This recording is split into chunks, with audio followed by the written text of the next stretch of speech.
Coucou à tous. Dans les petites histoires de suivre l'appel, parce que voilà, on est quand même dans une période où il y a beaucoup de changements, c'est turbulent, il y a beaucoup de fébrilité aussi, on ne sait pas de quoi demain va être fait, alors les gens n'osent pas trop entreprendre des projets avec cette énergie Covid et compagnie. Et ben, je veux quand même vous partager le premier grand appel avec les éléphants. Donc pour le fameux stage de novembre 2015, et c'était une amie, grâce à une amie, Catherine, qui m'a envoyé un lien d'une vidéo dans laquelle Christine était interviewée, donc Christine Panier-Guillot d'Asso-Wasana.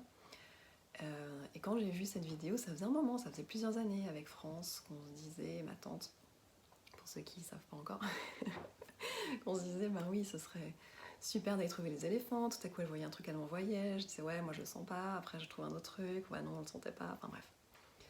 Et là, quand j'ai vu cette femme, j'ai dit c'est avec elle, quoi. C'est avec elle qu'il faut que j'aille trouver les éléphants. Elle est dans le sacré, c'est avec elle. Donc, sur le moment, je pensais que l'amie qui m'avait envoyé ce lien voulait aussi y aller. Donc, il y avait un stage, on est en juillet, il y avait un stage en novembre. Et elle me dit non, moi, je peux pas à l'automne. Et là, je dis bon, je vais me renseigner s'il y a un stage au printemps ou plus tard. Christine me répond qu'il y a un stage en mai.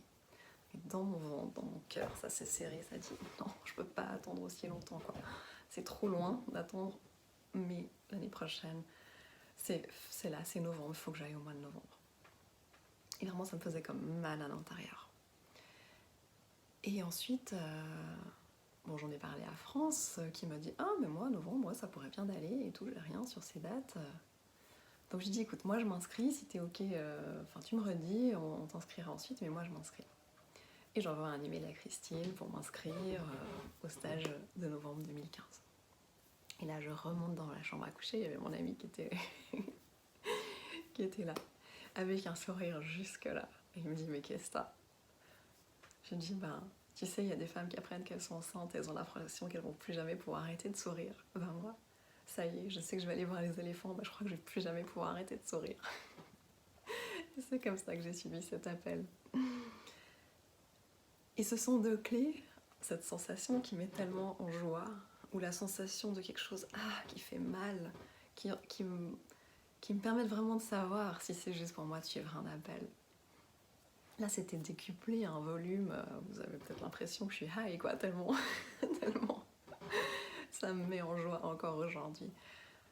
Mais même pour les petits appels du quotidien, j'en ai déjà parlé, quand on sent que ça nous livre, que ça pousse notre énergie vers le haut, que ça ouvre notre cœur, que ça vient réveiller une joie, un enthousiasme, pour moi, c'est pouf.